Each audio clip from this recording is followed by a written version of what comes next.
And we're live. Thanks for hanging out. I'm Alan. I'm Bear. And we're here with Stephen Najarian. Stephen, how are you? I'm good. How are you guys doing? Terrible.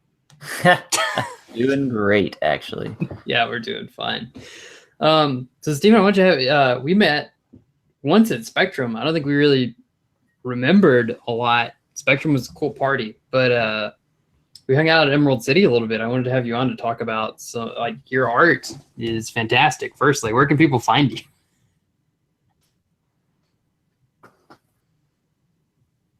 Are you there? So you're cutting in and out. Oh, yeah, no. You're cutting in and out pretty severe. But all right. Where can people find me? I'm on the interwebs.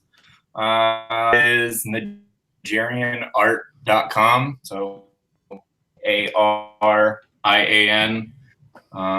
That's best.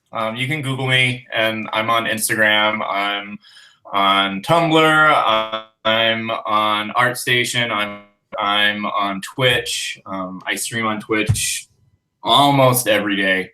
So yeah, it's crazy to me. It seems like it. So what caught me about your stuff is that it seems pretty.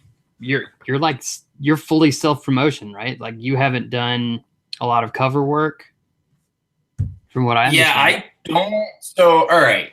I was the struggling, wannabe illustrator, like rising up and coming, doing portfolio pieces, and I was out to companies, and I started getting like some work, but it was super low paying, and I just was not getting anywhere near the money that you need to live off of. And it was like, I think 2014, 2015.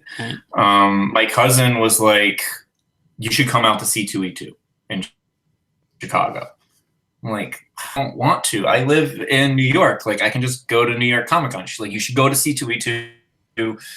Like, you should really like come. Right. Well, and at that point I was Fantastic Week pretty consistently, and hearing the story of like Sam Flegel, where he just like started doing conventions, and like conventions became his thing. I was like thinking about it more and more. It's like, I was like, well, how do you think my stuff compares to the stuff in Art Salvation?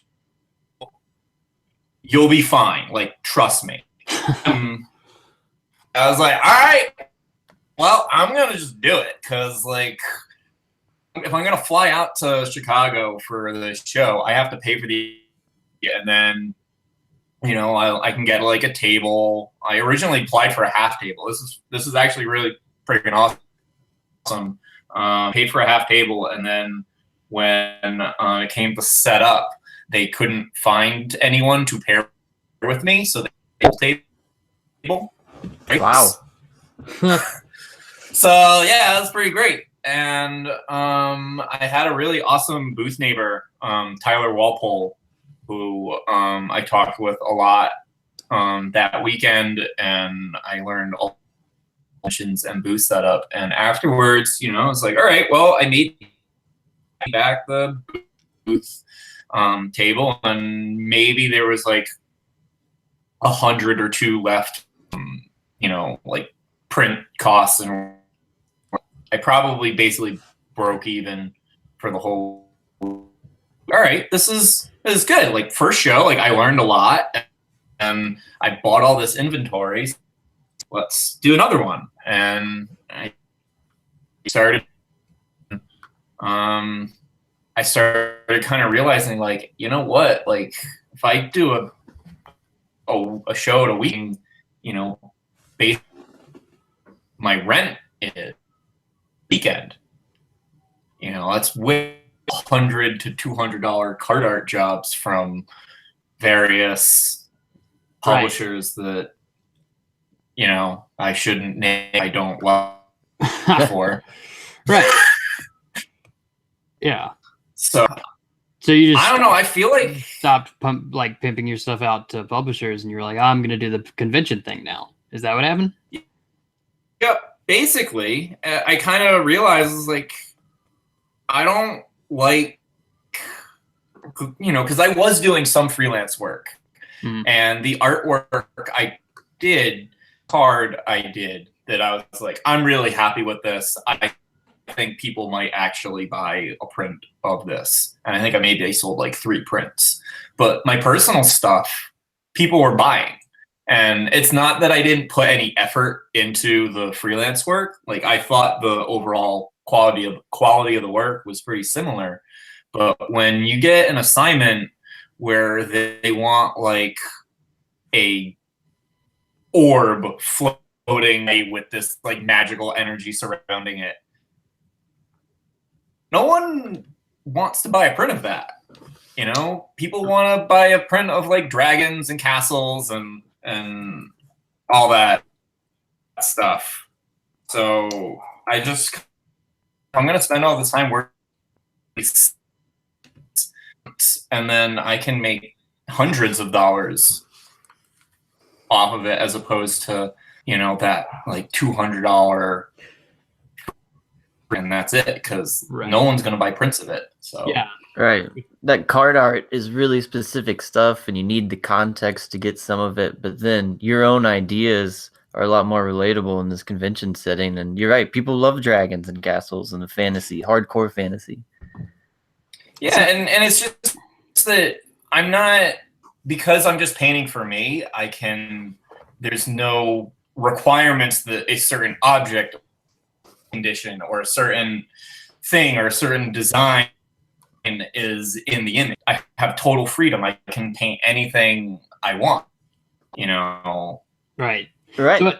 So what I want to jump back to is like, did you ever think of like going into fine art? I know you did some oil painting. Like what led you to seeking in the first place? Art school, I actually didn't know what I wanted for my major. I liked illustration, and I loved and high fantasy, but I was like, I don't know.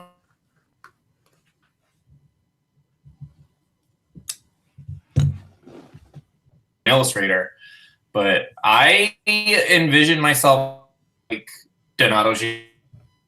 Like I was gonna get out of school, I was gonna like do Tolkien and various like, and I would sell the oil, with getting like for book covers, and I was like, all right, I'm gonna like work my way up. And man, when I first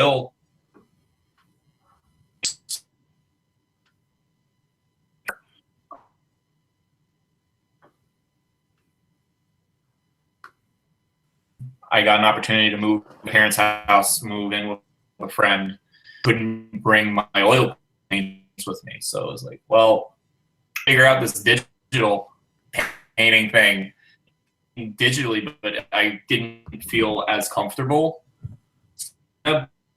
by force on me, the digital, and now much more comfortable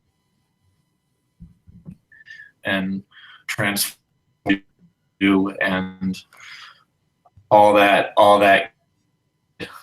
color digitally.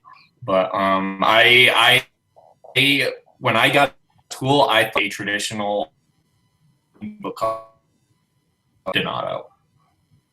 Right. Yeah, that sounds familiar. I think I did very close to the same thing. And then just like you're saying, like I was then in a position where I had to move, and like digital is something that you can do in any case. And also I saw people who were pumping out freelance commissions much faster than I could as an oil painter, and doing changes to them. And it was like, okay, this is where the world's going, and I just have to learn this thing now. Otherwise, I'm going to be kind of in the dust. Yeah, I've never done for a freelance assignment. I would have crushing anxiety that I was going to finish it in time and then get it photographed properly. And it would just, yeah, even if I, felt I can hit the quality level that I can hit digitally with my oils, I think I would just feel so much better just painting it digitally and not having to worry about all that extra stuff. Because, like, oil paint.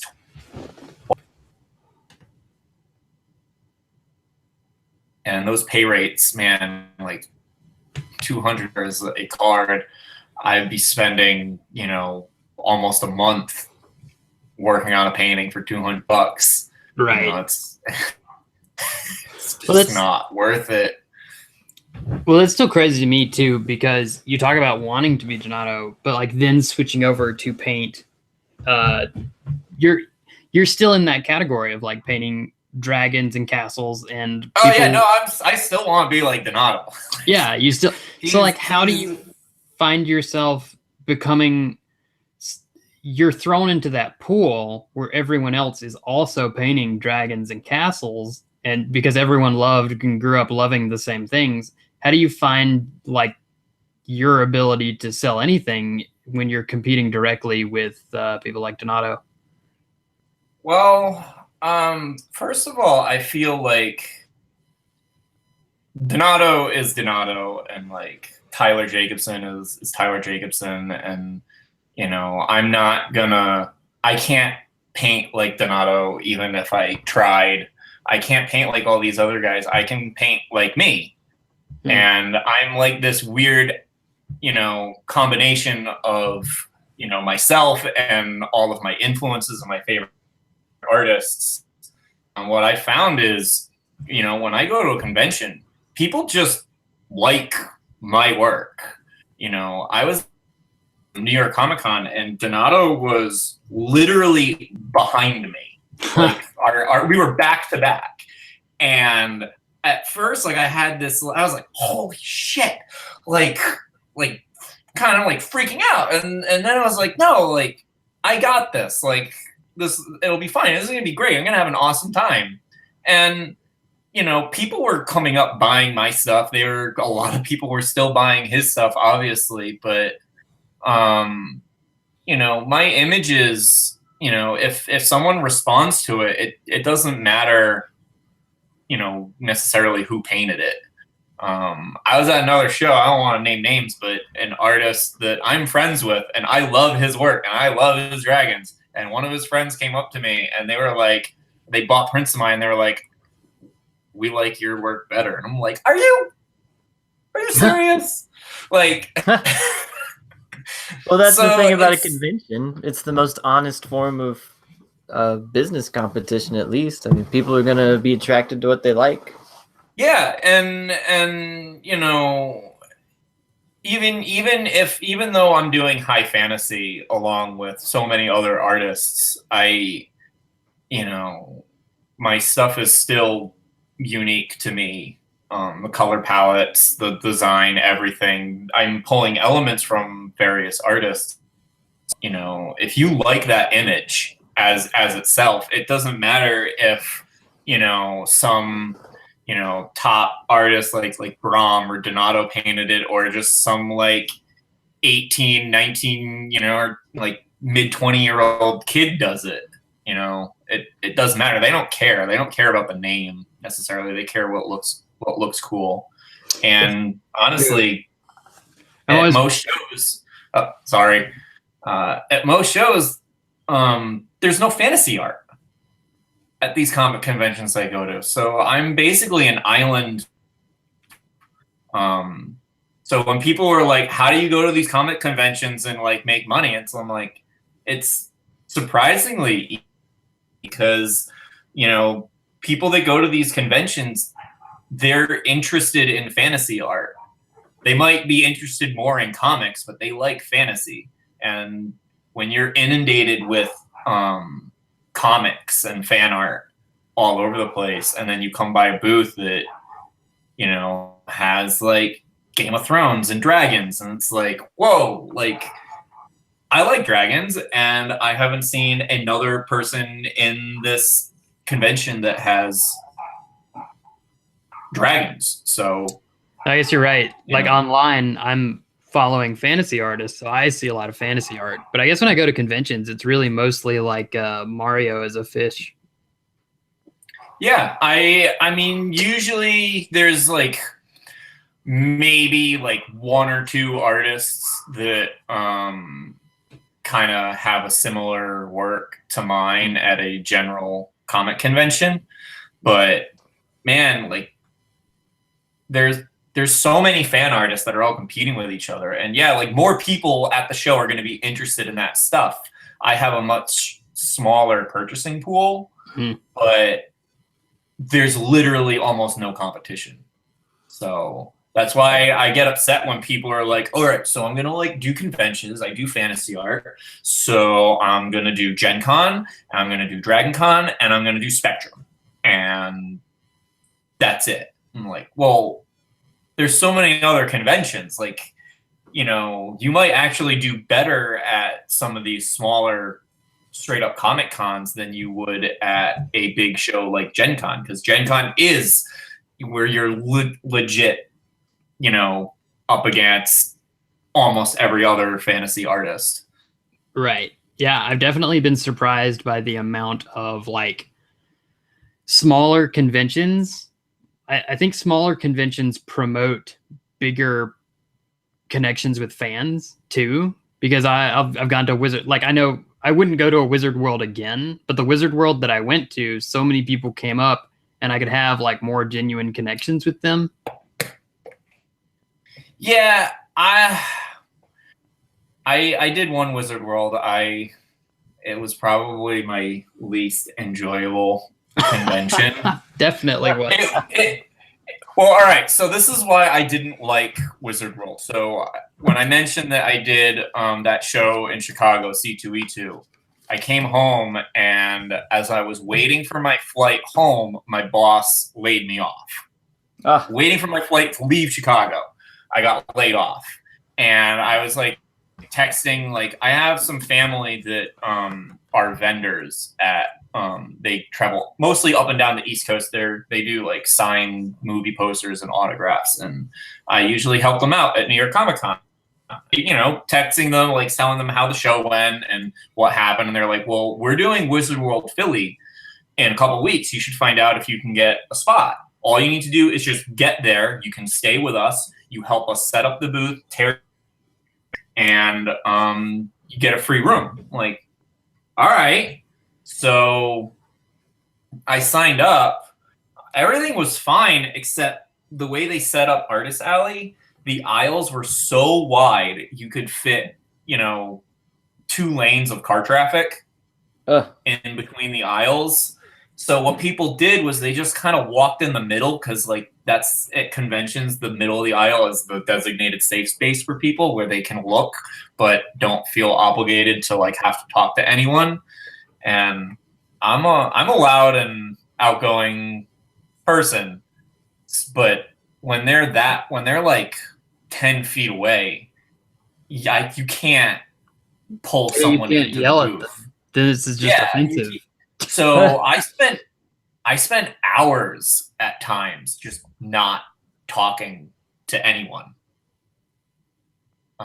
It sucked, because like it's one of those things that's like, well, I'm like bored out of my mind, but I can't sit there and draw my sketchbook, because then no one is going to approach the booth, because, you know, then you look like you're busy, but you can't get anyone to come visit you to like flip through your work and like try to get people to buy prints.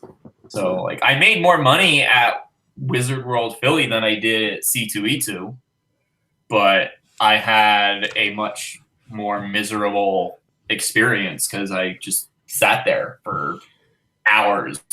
Yeah, I talked to people that had the same experience. When I went to Wizard World, I lucked out and got like this corner booth by a very high traffic area and had the ability to bring like frames because I was driving there. And I don't know, I lucked out and made about as much money there as I did at Rose City. Knowing what I know now, I wouldn't go back because the chances of that happening again are really small. But so yeah, and Wizard World doesn't cater to its booth people. It caters to like celebrities, so everyone's already spent their money. But it seems like. Oh, sorry. I was just gonna say. It seems like Fan Expo is becoming the new. They're similar. I at Boston. Because I live, and my parents live in Rhode Island, so I could get like a car ride. I splurged on a vendor booth, and I was outside Artist Alley, so I did, pretty good considering what I paid for this like a decent profit. But within Artist Alley, like all the artists were talking about how like sales, so people weren't coming through the. So it sucks. It sucks when that happens. Yeah. Why do you think people avoid artist alleys like that at conventions? Because I think that's a trend everywhere. The general public, at least.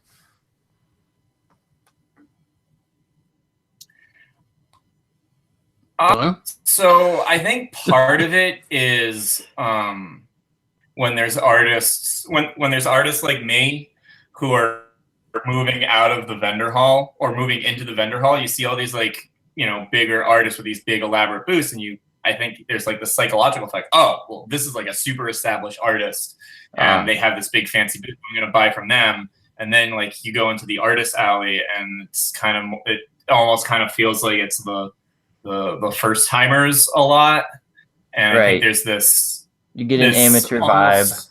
Yeah, which is also I think it depends on where they put Artist Alley in relation to everything else. Trying to find ways to like force traffic to go through. Artist Alley is just always like this corner in the back of the convention. It sounds like a ploy for conventions just to sell a few extra booth tickets. But Stephen, I think you made a great point earlier about being out with the main vendors, because you do have the dragon and castle paintings, and I can think of all of my friends that read fantasy novels and love fantasy movies.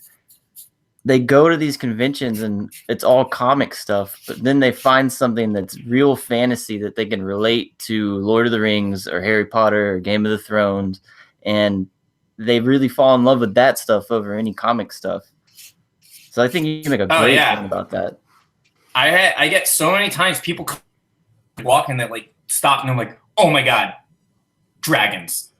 You have dragons! Like, and you can see like there's like a group of like 4 or 5 of them, and one person is like, like, all right, finally, I have something that I get to look at and spend time with, and get excited about. So, oh yeah, so it's definitely like, because people think of comic conventions as only comics, and it's not comics. Comic conventions are really, I call them pop culture conventions, because there's people that are dressed as Daenerys and Legolas and all these like fantasy characters. It's not just Iron Man and Captain America and Batman and all that stuff.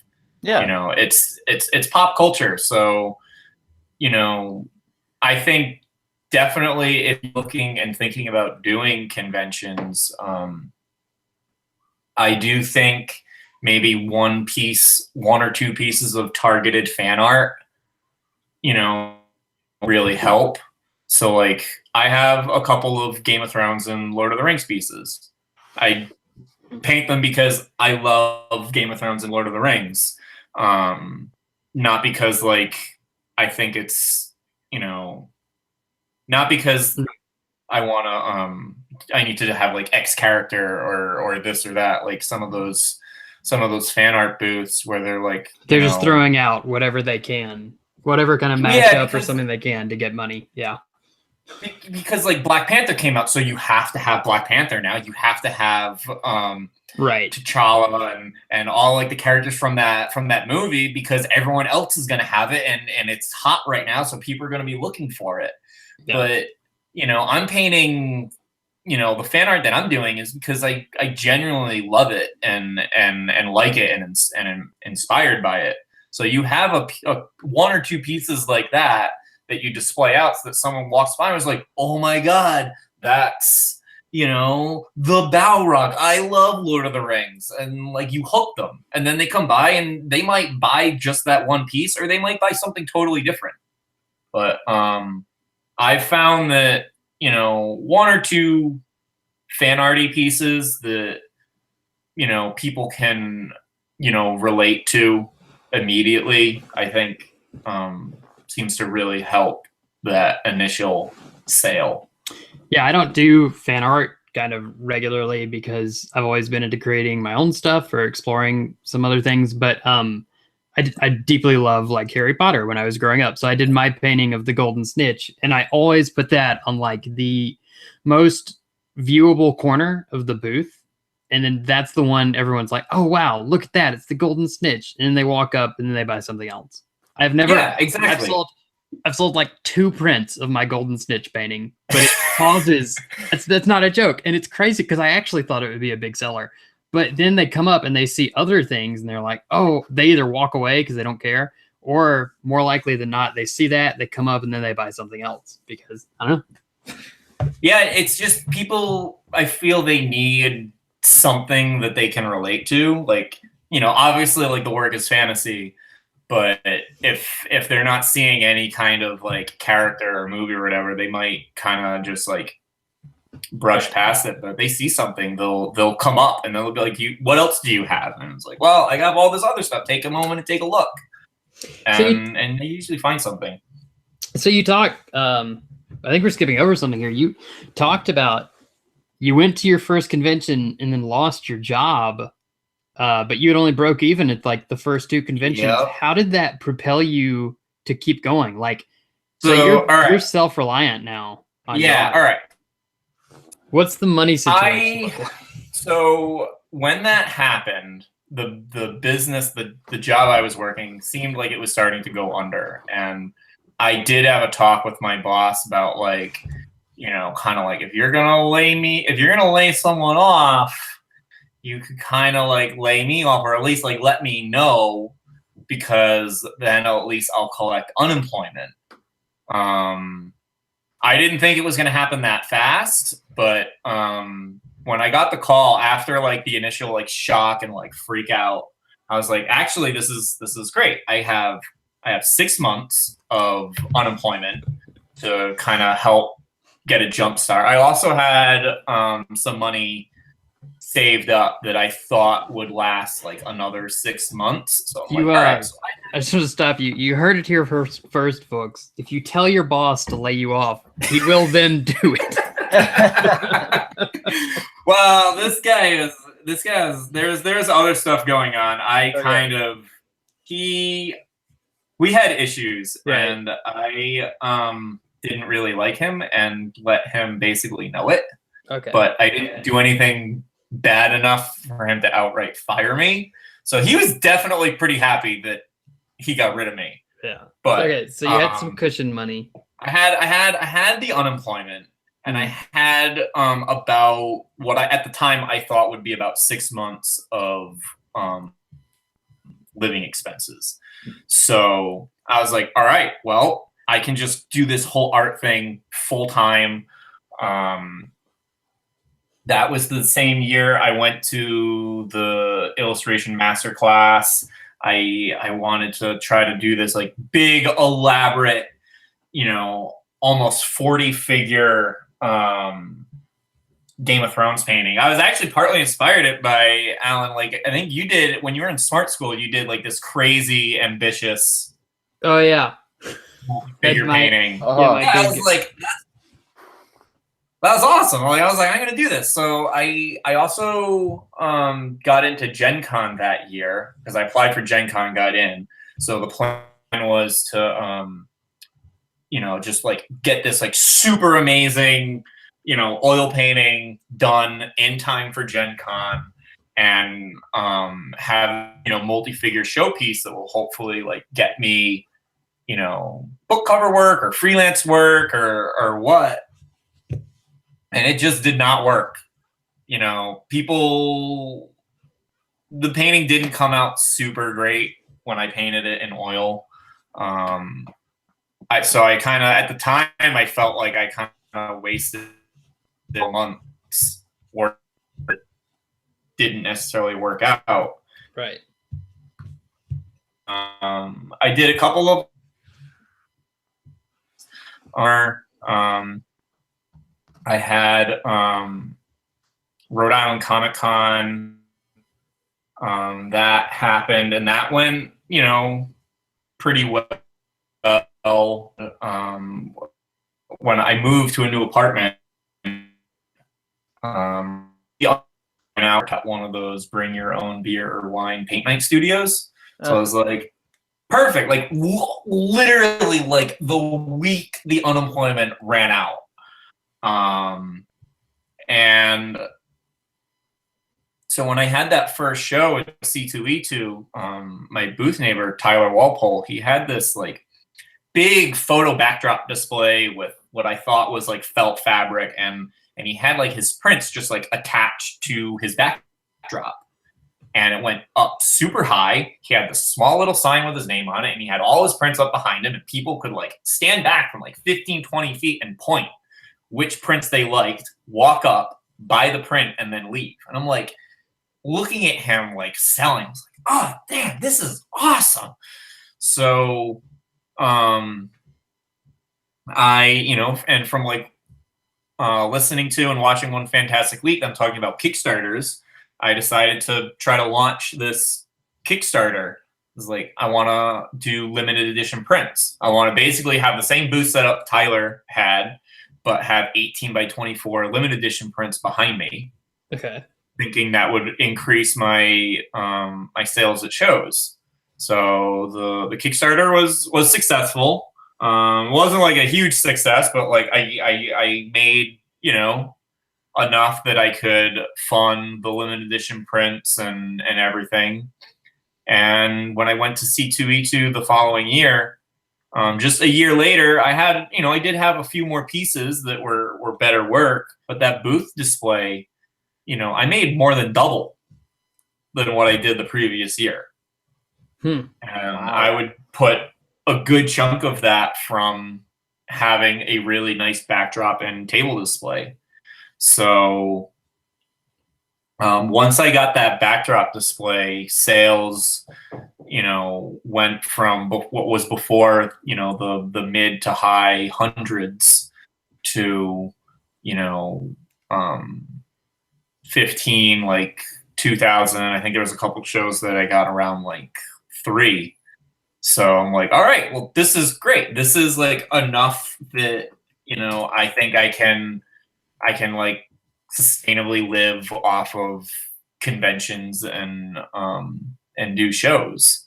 So, you know, and all last year I was doing that, and then I was like, all right, well, one booth is going great. Let's try paying for 2 artist alley tables, get like 2 booths. And then sales jumped when I did that.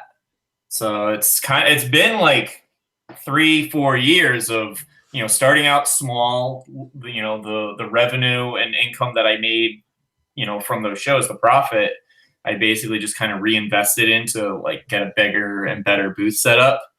And, you know, now hopefully things are churning along. Last year went well enough that I basically made all of my income from just conventions, but there's that like freak out anxiety. It's like, well, maybe it was a one-off, like, you know, maybe last year was a fluke. I don't know. So, well, I think the trick, you know, you're gonna make new work. So you're gonna have people. Here's a question: do you think you have repeat customers from your conventions? Like, how many of your sales do you think are repeat, or like that see you on Twitch? Not that many, but I do. So there was like a year or 2 ago, there would be a couple. They came up to me and they were like, we bought a print from you at such and such a show. I'm like, oh, awesome. And I was like, okay, well, since then, and I was like, here are the new pieces. And I like showed them like 3 or 4 pieces. And they're like, we want that one. I might have bought like 1 or 2 prints. I was like, awesome. Then I met them at another show. And they're like, so what do you have that's new? I'm like, what was the last show you saw me at? I saw you at this one. All right, well, let me pull out all the new prints. Oh, here are the new prints. And then they bought one. So Wow. I definitely have some repeat customers, but I would say I would probably guess at least 70% are new. Right. They just You know? walk up and they see you for the first time. And that might be the only time that they see you. Yeah, because like, in terms of print sales at a convention, I usually sell, what I would consider a good convention, but 40 to like 80 prints. Now, some of those people are going to buy 2 or 3 prints, so that's only like 30, 40 people are actually like handing you money for your work. That's when the convention has like 60, 80,000 people attending, so there definitely is a concern of oversaturating your market. Like, I do have a friend who was doing a lot of freelance work and either wasn't allowed to show it or the kind of freelance work just wasn't what he wanted to sell. And he went to all these conventions in and around, the area that he lived in, and he noticed that sales were starting to drop. And I was like, have you created any new work? And he's like, not really. I'm like, well, it's not that I don't think it's that your work is bad. I think your work is great. It just might be that you have oversaturated your market. Right. So, yeah. And do you think that those returning customers would have bought from you if you didn't have any new prints? Yeah, I think the returning customers, like, I'm hoping they had a good experience with me, the previous time they bought something, and when they find me again, they're more likely to buy something. But so here's something for me is Bear's an anomaly because okay, do you use like Spotify or something, don't you, Stephen? Something like that? Nope. iTunes? No? Okay, well maybe I you use iTunes. I use iTunes. So it's like Bear refuses Spotify because he likes to buy CDs directly from the artist to support them. Okay. So I think Bear's like the target repeat audience here. So I was like an artist. I will always go back. This kind of reminds me, while I was at C2E2, I was staying with Bruce, Bernice. Yeah, I was like, I'm gonna like butcher his name. We need to give him a shorter name. Well, because he said that it's a either like a Germanic name where they chopped off the last letter. I think it's supposed to be Brenizen. Oh. But when you look at it, it looks French, so you think it's like Bernice, and it's not. Super confusing. But anyway, we were at like a grocery store, and he's like at like the self-checkout, and I got so mad. I was like, no, I'm not using self-check. I want to like not work for free and make sure that like, the store like employs cashiers. And we had a big discussion about it, and he was like, I don't understand what the big deal is. I was like, So yeah, I get it. Not wanting to, right, help the man. Something else I think Bear and I that's particular to us is you were talking about doing like all the places people could find you and doing a Twitch like every day. So like that's something. Like, why do you do Twitch every day? So I have no idea. I've never gotten into the Twitch thing. Can you talk about that? Yeah, so that second year I went to C2E2, Ashley Paramore, she's like, I guess like a representative of Twitch. She was going around Artist Alley talking to artists, trying to get them to join Twitch. She came to me, like gave me her card, and we had like a little like Google Hangout interview thing after the show talking about it. And I was like, I don't know, like it seems interesting. I thought at that point in time, I was redoing my big 30-figure Daenerys Game of Thrones painting because, you know, I didn't learn my lesson the first time, so I had to do it all over again. I was like, this would be cool. Like, I could stream every day. Like, people could like come in to like watch the process of me painting this big, ambitious, you know, Game of Thrones painting, and I could like post updates on Instagram after each painting session so people could see what I'm doing. And the big thing that like I thought about it, because I was like, man, like it would suck if nobody watched me, you know, just sit there painting and talking and no one's Yeah, that's what I listening, think. no one's watching. But what I got from it was when I tried it, I did have that problem early on pretty bad.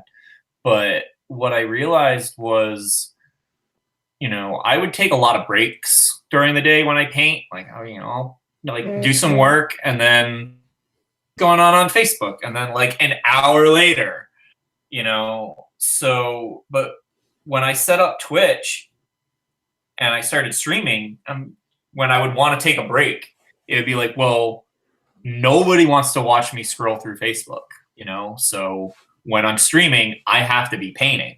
So at the end of the stream, you know, it tells you how long you painted for. I'm like, I painted for 4.5 hours.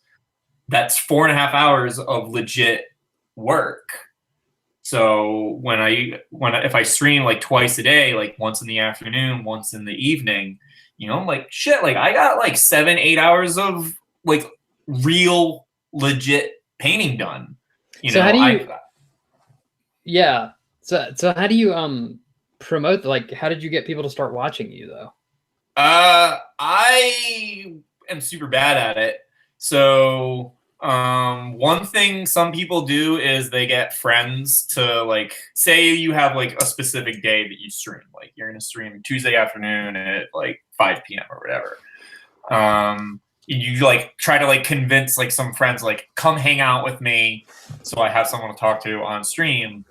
And that way like you all immediately have like 3-4 viewers already and people are talking, so like discussion is happening, more people are likely to like come in and hang out. I did it the total opposite way because I felt like really like self-conscious about asking friends to come hang out with me on Twitch when I was like, well, what happens if I ask a friend to come hang out with me and then no one else is in the channel? Like it's just me and I've convinced this other friend to hang out with me and they'll feel like super sad for me and I'd be super embarrassed. So I don't want to do that. So I'm just gonna like power through it and just keep streaming, and eventually like people are gonna pop in and start talking to me and hopefully I can like keep them. And you know, once you hit like 3 viewers, then like it's easier to like rise up. Because how Twitch works is there's like basically a viewer board where it shows on the top of the page, it shows the people that have the most people currently in the channel, and then it goes all the way down to the bottom. There's definitely some people that are very much looking to find new people to find on Twitch, and they will scroll all the way down to the bottom to find something. Those people are not super common. But yeah, like the first few months definitely was like hard. Like there would be days where I'd be like, man, I didn't get anyone. Like 0. That's awesome. But you know, after just like a couple of streams, when I realized that my work ethic was getting better, I was kind of giving myself more of a schedule. It felt more like a job. And the few times that people did come in and talk to me, it's like, it's free promotion. I'm going to be painting anyway. So I might as well be painting and like talk to people while I'm painting, and hang out, and we can like geek out about Lord of the Rings, Game of Thrones, all the stuff that I like to talk about anyway. So it just makes painting better. That's the best approach to this, I think, for 2 reasons. A, because it's honest, and B, because you're talking about using Twitch to set standards for yourself. You're painting for X amount of time. And we talked to Dave Raposo a while ago, and he said he sets a stopwatch and only runs it when he's painting. And he has to reach X amount of time for the day. And if he gets up to walk the dog or go to the bathroom or get a snack, he has to stop it. and then start it again when he starts painting. So he knows he's gotten that amount of work in for the day. And it's great that you're tying that into also, this is a way for me to share and be involved with the community that I care about and just get that little extra from painting, which I'm already doing during the day. Yeah, exactly. Like, and you know, some of my followers have like, some of them have like stuck around. Like, I had one of my followers. He's been like popping in and out, for like a year, and at one point he was coming in basically every single stream. Wow, that one follower. Some of the yeah, it feels good. He's a champ. Yeah. You know, some people get like super emotionally invested in the artist and the art, and because I went to the One Fantastic Workshop, and Nen Chang, who is, you know, pretty big on Twitch, she mentioned that like as you're working on a painting and you're spending like 80 hours on this painting and people are sitting there watching you, they get emotionally invested in the work and they're more likely to buy a print. You know, I just recently finished a painting and one of my Twitch followers purchased the print. He was like adamant that he had to get the number one limited edition print. He wanted me to like reach out to him before I posted the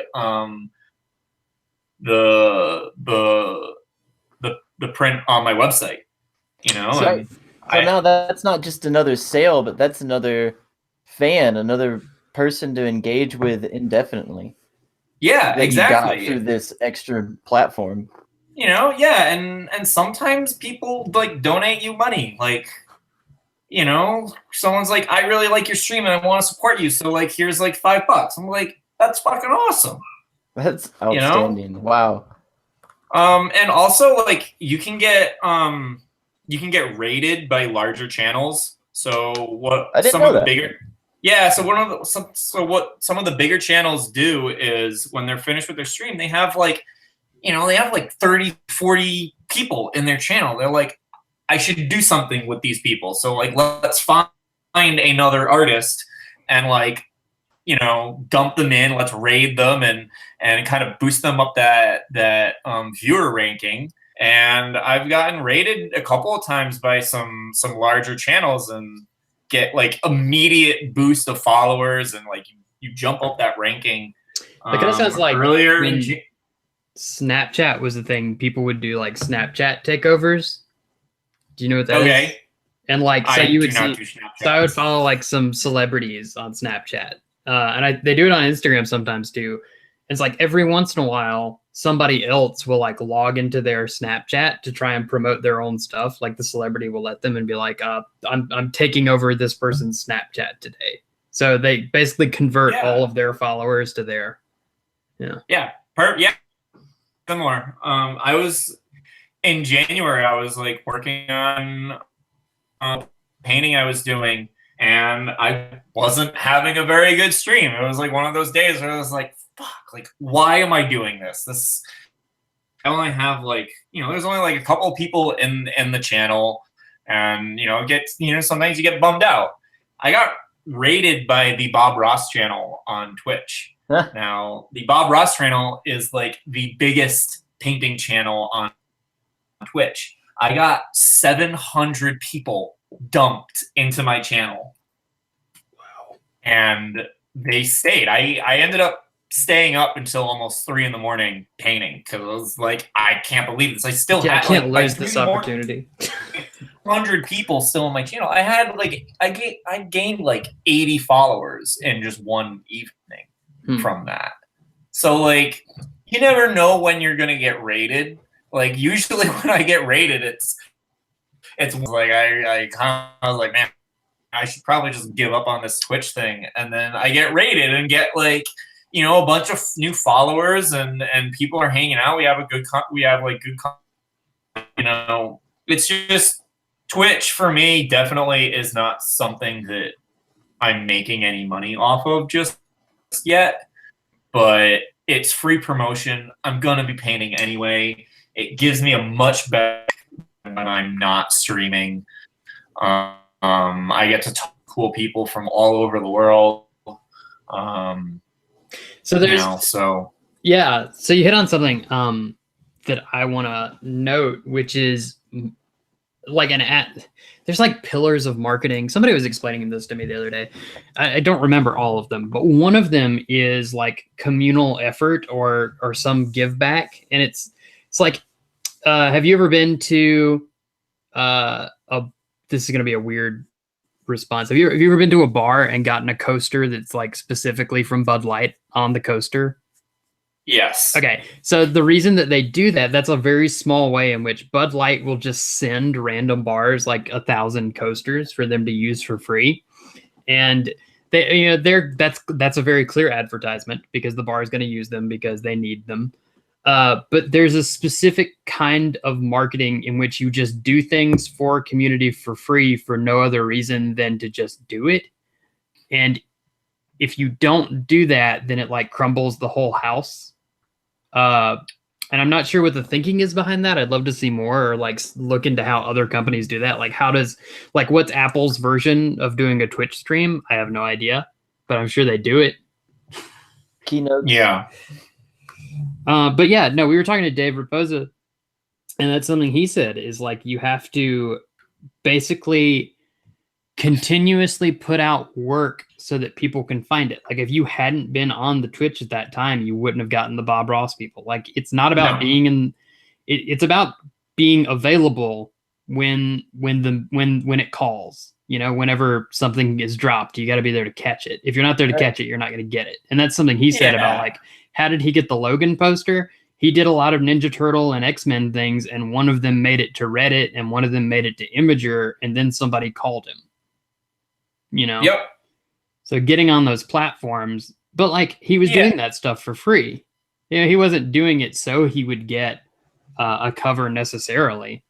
I mean, I definitely don't stream hoping I'm going to get rated by the Bob Ross channel. Like that's, a huge bonus. Right.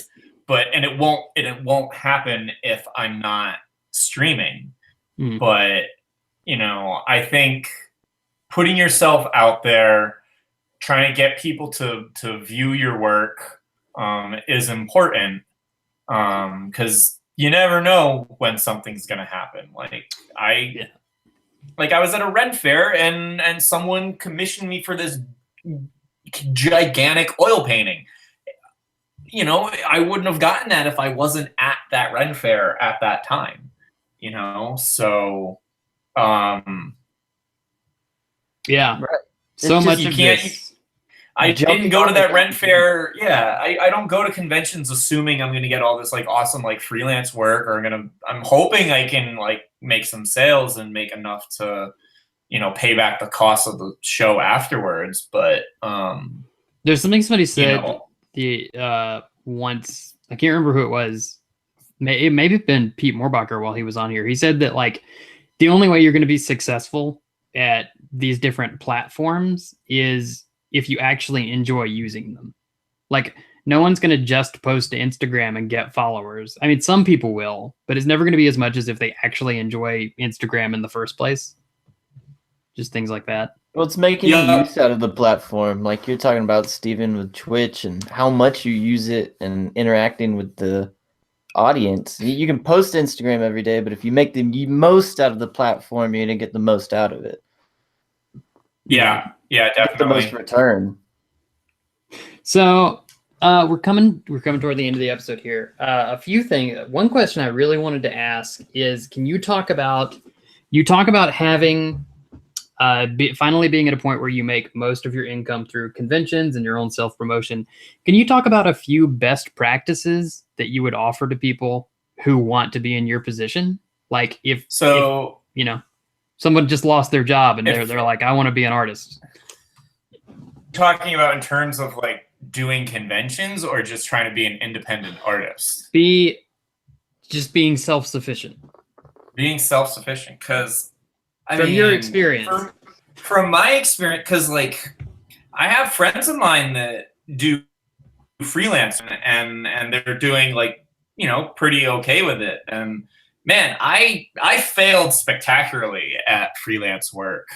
I would say what I think the best thing I can tell people is don't put all your eggs in one basket.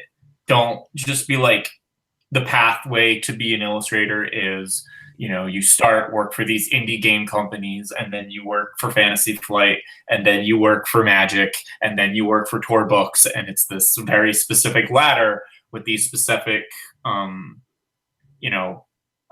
plateaus that you reach. And like, I have so many friends that got stuck in that place where they're doing, Fantasy Flight and artwork, and they're just not making enough to live off of. They're not able to put the time and effort into paintings to get those higher paying clients, because they have to do so many cards in order to pay rent. So don't feel like that's the only option. I've personally found, like, do what you like. Like Mike Manivable, he does these like gorgeous ink pieces, and they're all like personal to him, and he goes to conventions and he does amazing shows, and it's all personal work. He does something totally different than me, but we're both just painting and doing the stuff that we like for ourselves. And I feel that love and passion shows through, and people respond to it. Don't feel like your only path is through freelance work. And also, if you need to, get a part-time job or a full-time job while you like build up that portfolio, there's nothing wrong with that. Like, you're not a failure as an artist to if you aren't doing art full-time. Like, I have a friend of mine who he was doing like the card art thing, and he was suffering burnout, and he was like, you know what, I'm just not going to do it anymore. I'm going to like do my own stuff, spend more time on it. And he ended up getting a job at, I think, like a deli or something. And he's like, it's great. I go to work every day. I come home. I get paid. I have more money now than when I was doing the freelance work, and I'm able to do. So that sounds familiar. That's what Bear's doing right now. That's what I'm doing. Yeah. You'll be happy to hear. I don't know, you probably don't listen to our show, but you should go back and listen to some of the episodes. That's pretty much what every other person we've had on has said. Awesome. Good. From Donato to Pete to Justin. Yeah. It seems crazy. Like, you're like, oh no, I can't do the thing I want to do because like it's different and no one's gonna like it and it's gonna be awful. It's gonna be terrible. But it just seems to work out. I don't know too many people that have done something that's totally different and unique that they love and have not seen a response to it. Right. So I think that's beautiful. That's perfect advice right there. awesome. Yeah, that's it. I think Alan's not lying. That does fall in line with what everyone said, and it's honesty. It's the most important thing for us artists. Yeah, we did a whole series on like education from some of our biggest heroes like Donato and Pete, and yeah, it was weird. I think we could actually condense this podcast down into that one sentence. That's like, just do what you want and it'll fall into place. And don't be eventually. Like, there's definitely going to be some heartache and struggle. Yeah, do everything. I think you could say, like, you've basically been telling, you've talked about a lot of different things, but basically you said, do whatever you're going to do, like, do it the best you can, but make it true to yourself too. Yeah. Yep. So. All right. I think that's our hour. Time's up. All right. Awesome. This was super fun. Thank you for hanging out, Stephen. And you had some great insight there. And tell people where to find you one more time. Just you can just go to my website, najarianart.com, and then Google. I'm on the Google. I looked. I was over Emerald City. I played a game where I like tried to see like where I show up on Google and everything, and what Google searches come up. So Oh yeah, I don't know if I said it on a podcast. I reached a plateau in my life. I finally made it to the first page on Google when you type it, or I'm the first search option when you type in Alan Morris art. It used to be a real estate company in Florida that had an art department. Them? Oh my gosh. Yeah. They're still on there. They're still on the first page, but I'm going to get them. I'm going to get them off there. See, unfortunately, even though Najarian sounds like a really weird name, it is a very, very, very common Armenian name. And there's some kind of douchey talking head on CNBC that has the last name Najarian that he's I'm coming for you. Oh no. Yeah. But if you like if you type in my name, or you just type in Najarian and you do like a Google image search, like I feel bad for the people that have my name, because there are other Steve Najarians, and like they Google themselves and all you see is all these like dragons and shit. They must be like Yeah, I assume there's some guy over at that real estate company, because they have all the first page, and he's just sitting on the Google search like, who the hell is Alan Morris art? I'm gonna kill that guy. God. I think Dan DeSantis, there's someone fighting with for top Google search, if I remember correctly. That's why we all need to do what Donato did and change our names to be really unique. We were having a discussion about that in our critique group the other day, about whether people should change their names like that. I've always thought about it, because there's 3 or 4 other Allens and other Alan Morrises, and it's just crazy. And there's different thought of changing my name from Bear, but it just doesn't seem right. Oh yeah, you were gifted. I'm just so comfortable and used to people just calling me Steve that my dad, like one of my older cousins has like a nickname for my dad. She calls him Najar. I was like, I always liked that name, but I'd be afraid if I wrote it, people just wouldn't know how to pronounce it. So then I'd just constantly be like correcting people. And I also really wouldn't want to call that out across a crowded room. Yeah, that too. Like, yeah. It you know, not to sound like super bad, but it sounds very Middle Eastern, because Najarian is a Middle Eastern country. But like, I'm always like a little concerned about like any kind of xenophobia. Like, you know, conventions are usually pretty cool. People are usually pretty chill, but like, you never know. Pretty open. I was on the bus going home, and there was a guy that was yelling at this like tourist because he looked Muslim. Like, he was like, it's stupid and it's awful, but you know, yeah, you don't need to feed trolls like that, give people ammunition. So yeah, well, especially when you're in your own business, you know, you gotta very simple statement, sell your brand, and do it the best way you can, but not. So I don't know, if you change your name, I guess you think of all that stuff. I mean, also, honestly, I feel that just like I don't think people care about who my name is. They care about what the art looks like. So as long as the art looks awesome, I don't think it's really going to matter. No, they care about you, your art. And that's it. We gotta get out of here. But right, I don't want to, because if it goes over an hour, people are gonna start wanting that more. But no, okay, cool. All right, sorry. Stephen, no, that's fine. So okay, we'll see you next week, Bear. All right, awesome. Thanks for having me, guys. No, thank you so much for hanging out. It was great.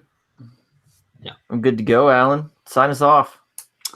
If you like what you heard today, if you have any critiques, comments, if you want to be on the show, if you want to hear something, you can find us at hangingoutpodcast@gmail.com. That's our email, our Facebook. Join the conversation on our group, Hanging Out Podcast.